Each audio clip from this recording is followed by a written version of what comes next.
مواعيد مباريات النادي الأهلي في كأس العالم للأندية 2023 في المغرب والقناة الناقلة للمباريات. في البداية ياريت تدعمنا بالاشتراك وتفعيل زر الجرس واللايك علشان يصلك كل ما هو جديد إن شاء الله. ويلا بينا نبدأ الحلقة.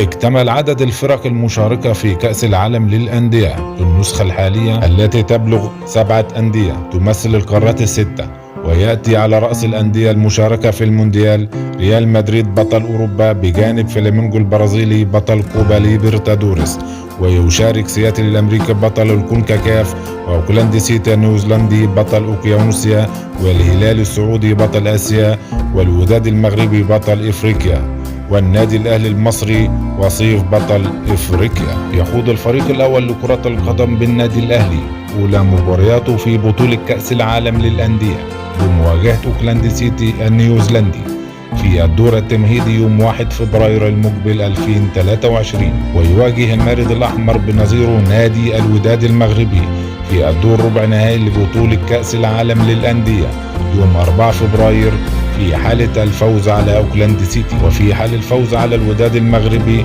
في الدور ربع النهائي يواجه المارد الأحمر نظيره نادي ريال مدريد الإسباني بالدور النصف نهائي لمونديال الأندية مساء يوم 8 فبراير المقبل 2023. في حالة تأهل يخوض الفريق الأول لكرة القدم بالنادي الأهلي المباراة النهائية لكأس العالم مساء يوم 11 فبراير 2023. أما القناة الناقلة للمباريات قناة الرياضية المغربية الموجودة على النايل سات، تردد 11157، معدل الترميز 27500. والسلام عليكم ورحمة الله وبركاته.